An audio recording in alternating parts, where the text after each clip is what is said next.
Good morning guys. Today is August 25, Tuesday. 9:15 na ng umaga, no. At turo ko sa inyo yung yung naka-basic lang to para ikaw ay gusto mong mag-scalping. So, ang una mong gagawin is first things first, punta ka sa 1 hour time frame, no. So, nasa 1 hour time frame tayo, babasahin mo kung ano yung structure ng market, no. Importante na naiintindihan mo yung structure kasi dun magbe-base yung execution mo. Titingnan mo, may nabuong order block around 3 o'clock to ng umaga, madaling araw, no, sa New York session to. Then after nito, 4 o'clock, no, merong bullish engulfing candle, may big body, no, laki. Tapos 5 o'clock, ito parang ganito siya, no, indecisive. Then pagpasok ng Sydney session, no, ito na yung nangyari, no, 7 o'clock. So ibig sabihin, nagkaroon ng displacement na bullish candle paakyat. Oo nga, bullish nga paakyat yun, syempre. Then after that, shift ka sa 15 minutes, no. So dito i-confirm mo lang kung ano yung nangyari do sa 1 hour time frame. So ito 3:30, ayan, 4 o'clock nagkaroon na ng bullish order block. Then after that, nagtuloy-tuloy siya, no. Then pagpasok ng Sydney session, ayan na 7:30, nagkaroon na ng series of displacement. Guys, pansinin nyo parati yung discount and premium kasi ito yung respected discount and premium, no, pag tayo ay mag-scalping. So another pa na pwede nyo i-consider yung breakup structure tsaka change of character, no. Nakita to sa 1 hour, balik tayo. So ito yung order block, okay, tapos may breakup structure. Ibig sabihin, itong breakup structure na to, nakaabang siya para i-push pataas. Okay, so punta tayo sa 15 minutes ulit. Okay, so ito yung breakup structure, di ba?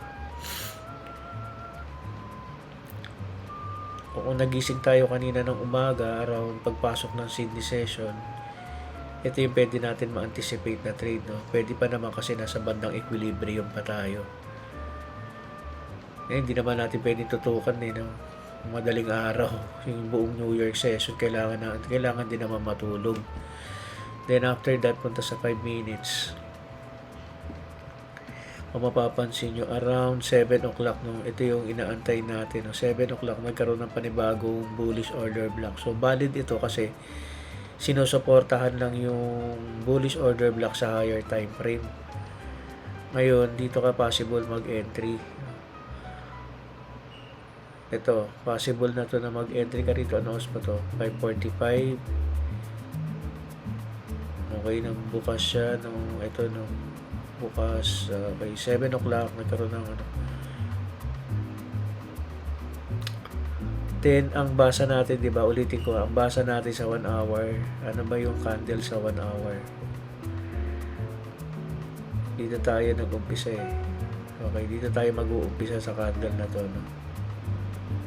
So napansin nyo dito pa lang, sinasabi pa lang sa 4 hour time, sa 1 hour time frame na itong 4 o'clock, no, na candle.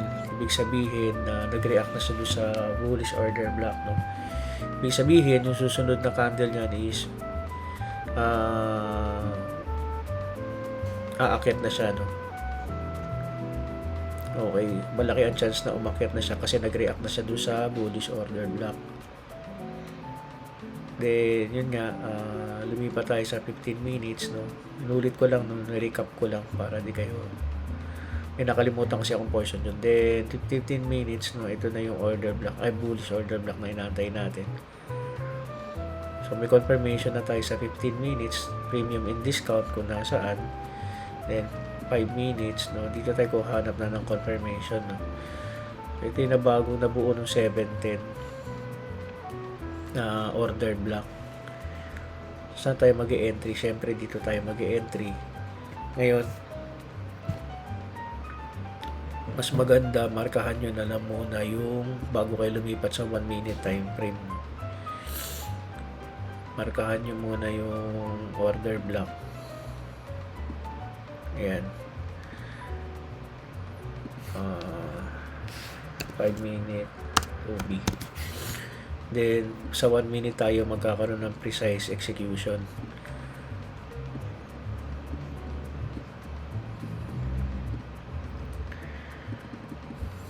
So, ito yun, di ba? Ito yung order block sa 5 minutes. So, ang execution natin dito kasi tayo hahanap ng ng execution.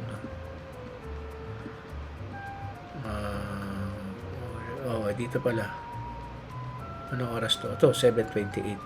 Kasi nabuo yung order block sa 5 minutes ng 7:05. Hindi ako nagkakamali. Balik tayo. Ito. Nabuo siya ng 7 o'clock. So, alam naman natin, 5 minutes, siyempre delayed yan. So, mas advance si 1 minute.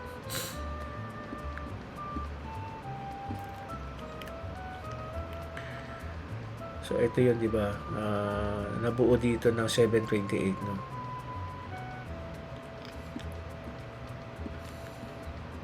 Ito yung order block sa 5 minutes. Kaya, dito tayo mag-e-entry, no? Ano yung hahanapin natin dito, no? Siyempre, yung series ng mga checklist natin. May liquidity sweep bang nakuha? Okay.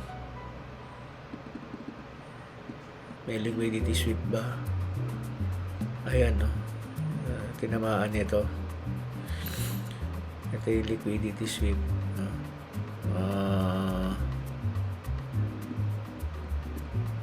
Liquidity sweep. Then, syempre gumalaw. Alam na natin ang direction niya, di ba? So, nag-aantay na lang tayo ng valid order block. Okay, ito yung order block. Sorry, ito pala yung liquidity sweep, no? Ito pala. Ito, tsaka ito. Pero ito yung natin. Ito yung liquidity sweep, no? Sa change of character, naging liquidity sweep siya. So, valid order block. Then, isa-isayin ko na. Ulit-ulitin nyo na lang ito, OB. Okay. So, OB ito. Then, saan ang entry point natin? No? Mag-aantay tayo ng fair value gap. No? Ito yung fair value gap.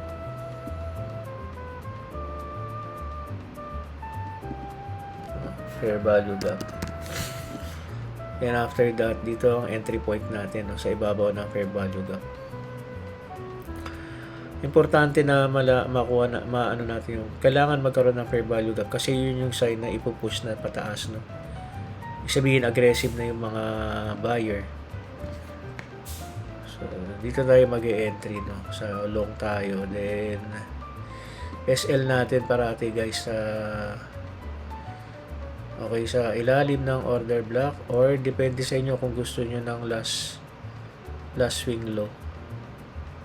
Okay, wag lang dito sa ilalim ng fair value gap kasi delikado talaga yan. Yan, pwede dyan or pwede rito, no. So, depende sa inyo saan nyo gusto, no. Pero ako gusto ko last swing low parati. Okay. Last swing low yung may mahabang wick. Then, ang natin, ang TP natin is okay, dito na tayo maghahanap ng mga liquidity, no, na pwedeng makuha. So, for now, parati kong advice is 1:3 muna, no. Okay, 1:3 yan. Diyan ka muna magtitake ng profit. Then, after that, no, pwede ka mag-out. So, dito kasi nakakuha siya ng no.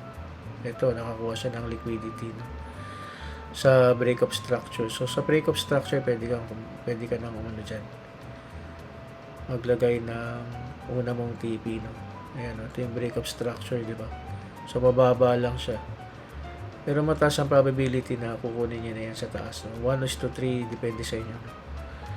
Ngayon, kung tinamaan niyang liquidity niya, magiging breakup structure, hanap ka pa sa taas, baka meron ka pang possible na makuha ang liquidity. So, I guess ito liquidity to. No?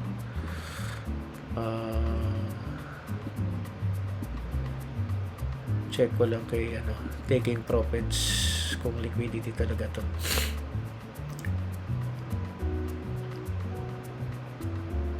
Gawin nating solid line.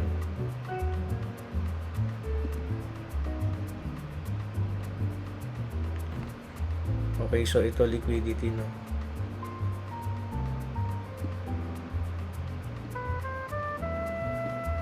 Ayan guys, no.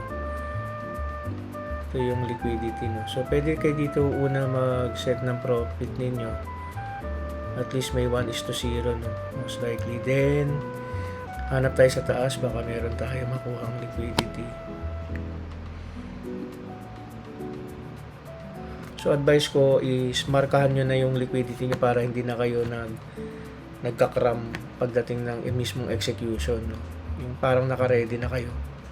So ito yung isang liquidity, no?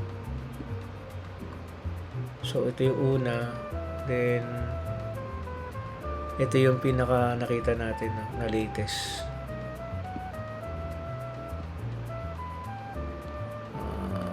Diba? Ito pala. Ang laki na ito. 9:4.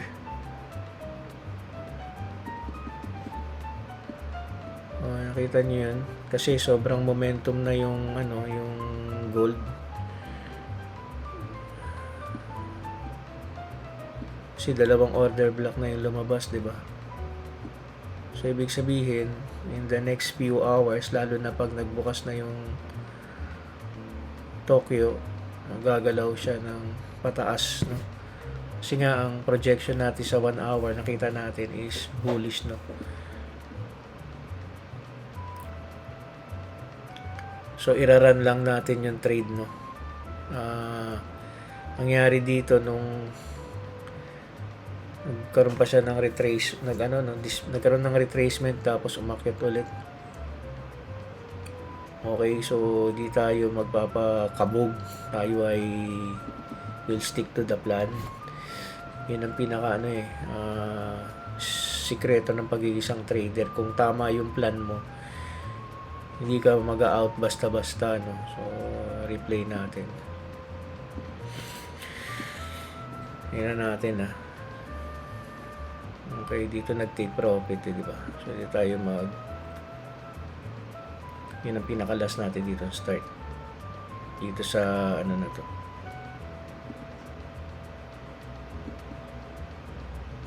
Okay, let's play. Ipa-pass forward ko lang to, So ayan, di ba? So around 5:42 na ng umaga ng madaling araw.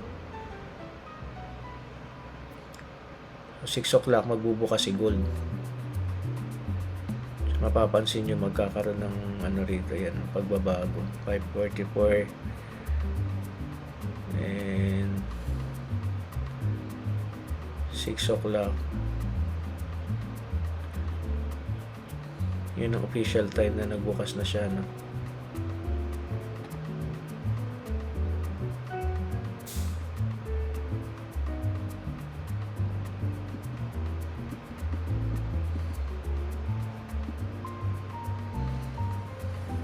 Oras na to.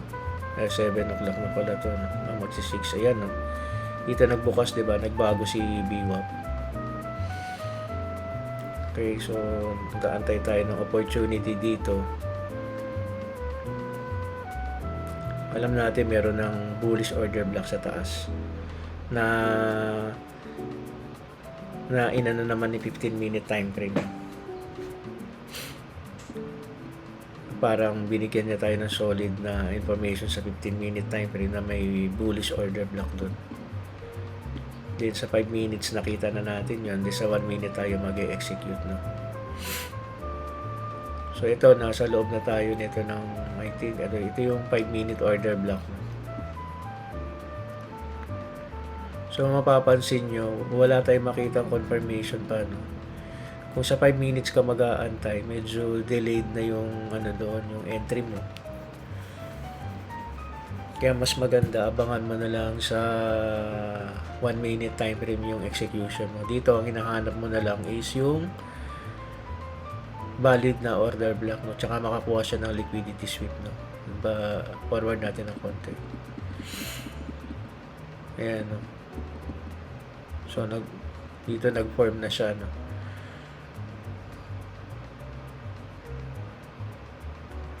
Ayan, no? Nakakuha na siya ng liquidity, no? Dito.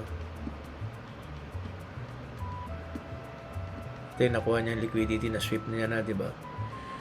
Ayan yung order block, no? Lumabas yung order block, then halos sabay lang siya na nag-spike yung price, no? So, tingnan natin kung nag-print dito si SMC ng fair value gap.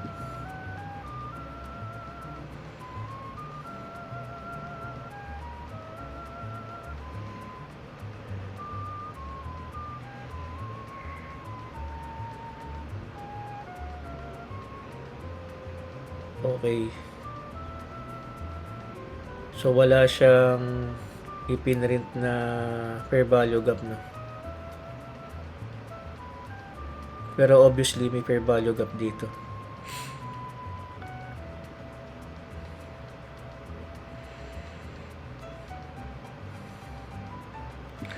Okay, isang tip is, halimbawa, hindi inaantay niyo yung fair value gap, no?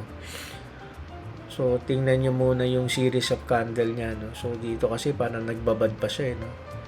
Mga 1, 2, 3, 4, 5, 6, 7, no? 7 minutes bago siya umakyat, no? So, hindi nag-print ng fair value gap. So, ang entry point mo dito, no? Okay, so, monitor mo na lang siya. Mas maganda kung may nag-print na bullish na candle, doon ka magpasok ng entry mo. So, kung nagpasok ka ng around 7:41, dito ka nag-entry. Okay, ito na yung sinet ko ng diba, TP. So, nung lumabas yung fair value, itong price na to umakyat, hindi nag-print yung fair value gap. So, obviously, dapat alam nyo nang i-monitor yan. Alam nyo nang gagawin ng PNI fair value gap. Minsan kasi hindi talaga nagpiprint ang SMC, no? Yun ang diferensya sa kanya. So, ito yung TP na inaantay natin, no? Pero dito may nauna munang take profit, no? Ito yung inaantay natin, diba? Ito yung liquidity na nabuo pa sa New York session. Parating ugali yan ni gold, no? Pag kukuha si Asian session ng liquidity sa New York session. Kasi pagpasok mismo ng 9 o'clock yan, nagkakaroon or bago pumasok, kukuha siya. Then, ano na ba yung pinag-uusapan natin? Ito muna, no?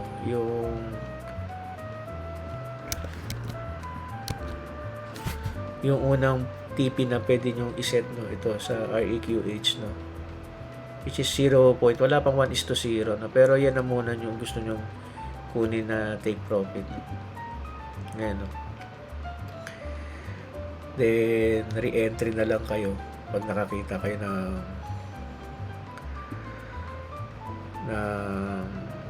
series of displacement candle. So, play natin.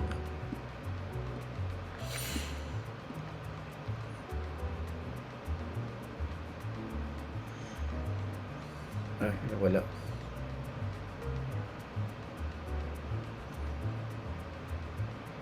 So, around nagpasok ka ng entry mo around 7:41, no? Yung oras, tandaan nyo, 7:41.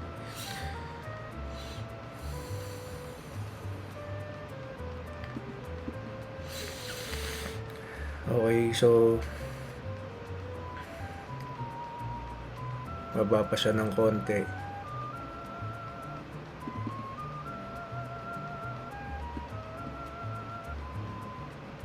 Okay. By 7:49 meron ka ng first TP. Ngayon mag-a-adjust ka na.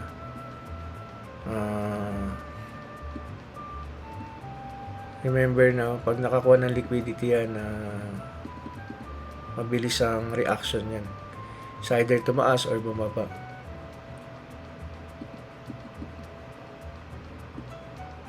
So, wala na tayo makitang possible dito na profit or liquidity na pwede niya makuha. Not unless yung pinakataas, no? Ito yun yung REQH, no? So, ito yan naman talaga ang goal na gold. Sabayan na lang natin siya.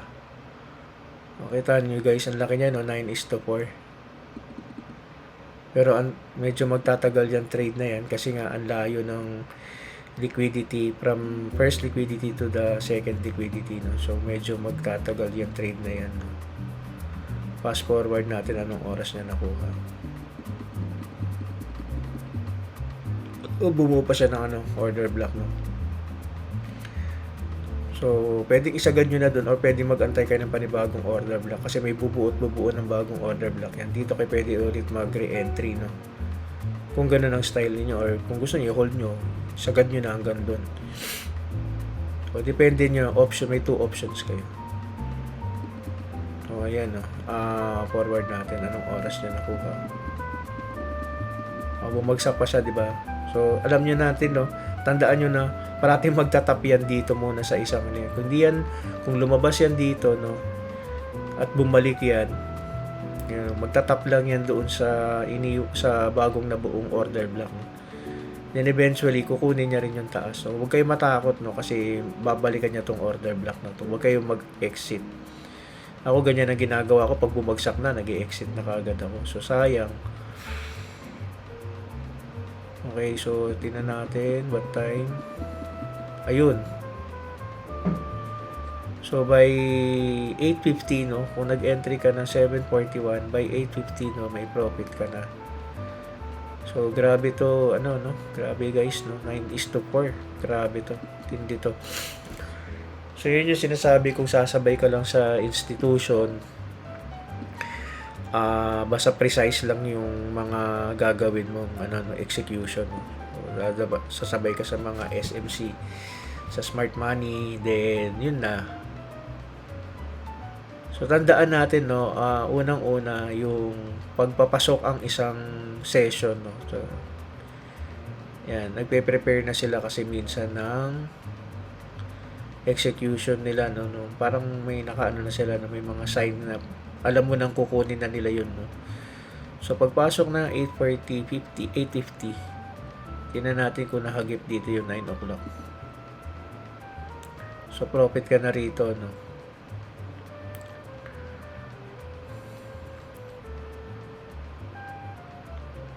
So pagpasok ng 9 o'clock, ano nangyari?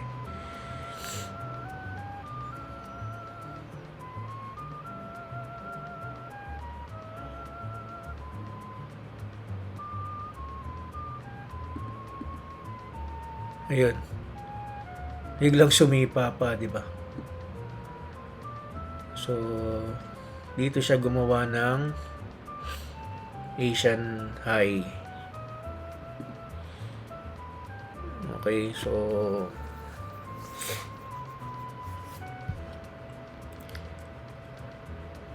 gumawa siya ng Asian high dyan, no? So dito pa lang okay na tayo. Or kung gusto niyo anticipate yung 9-minute opening range breakout, no, pwede kayo dito sa 8:30. Then by 9, no, nag-spike bigla, no. Kaya lang wala tayong basis dito na pwede din yung kunin, no. Pwede tayo makakuha ng liquidity. So delikado to, no. Hindi natin alam saan tayo pupwesto dyan. Then after that, no, play natin ano ba nangyari dito. Ayan, bumaba na siya. Tapos tinap niya yung order block doon na bullish, nag-react. Tapos eventually nagbaba. Bumaba na to, ayan. Ayan.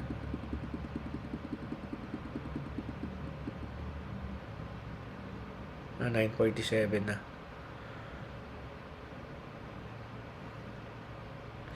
Okay, sana may natutunan kayo and that's it for me. Ops. Huwag muna kayo malis, ha? Okay, yung pinag-usapan natin na yung kanina ay yun yung higher time frame to lower time frame, no?